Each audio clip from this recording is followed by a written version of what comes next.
Luto na po ang ulam natin for today. Nilasing na hipon po yan. Kung makikita nyo, yummy crunchy po yan. Malutong po yan. Kakainin pati balat niyan dahil crunchy nga po.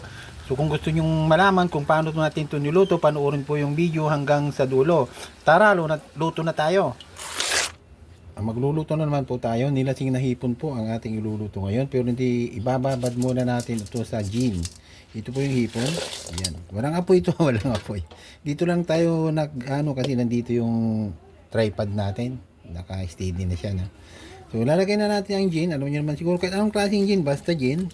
Ibababad po natin itong hipon sa loob ng mga 10 minutes siguro para po mababad yung balat niya. Kasi ang purpose lang ng gin na to. Hindi naman ito nakakalasing dahil itong pinagbabaran, tatanggalin din naman natin yan. Tapos patutuyuin pa natin yung hipon bago natin siya iprito.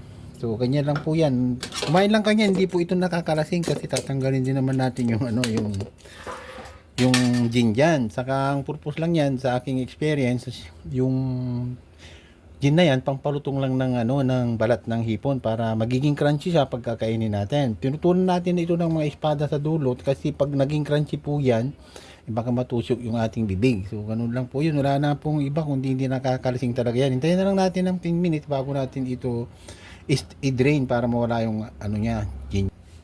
Yan, nababad na po siya. Tanggalin na natin. I-drain uli natin ito. Ilalagay natin dito yan. Tapos patutuloyin pa natin yan patutuloyin natin mga ilang minuto. Dapat mawawala na talaga ng alak. Ganyan. So, ganyan yan. Tapos pag natuyuan na yan, lalagyan natin ng breeding mix.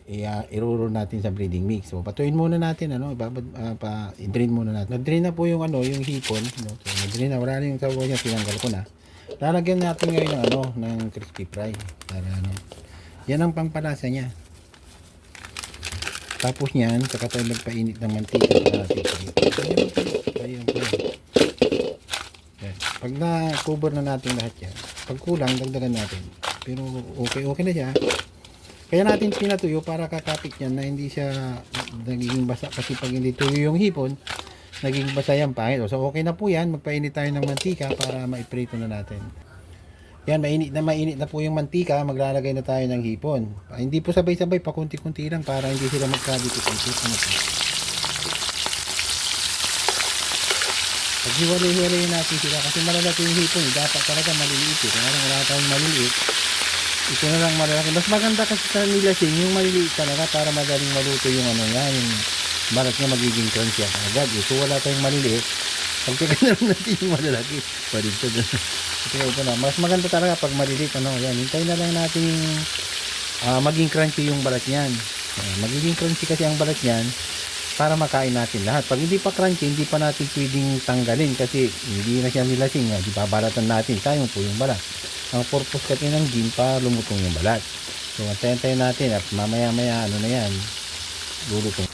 Halo-haluin natin para hindi dumikit. Medyo malapit na siyang maging crunchy pero kulang pa yan. Ganyan lang po yan. Kailangan maging crunchy yan para hindi masasayang yung balat. Kasi pag babalatan natin, sayang po yung balat. So ganyan lang po yan. Hintayin natin. Magiging crunchy yan. Lang talaga. Pag-atyaga lang talaga ang pagluluto. Yan, okay na siguro yan. Kukuha tayo ng isa. Tikman natin kung crunchy na. Pinalamig na natin ng konti.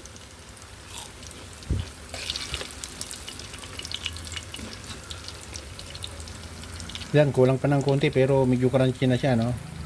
Yan, crunchy na po ang ating nilasing na hipon. So, pwede na nating tanggalin yan. Pwede na tayong kumain sa mga nanonood dyan. Sana hindi kayo magsawa. So, kain na po tayo. Malutong na po yan. Follow and share.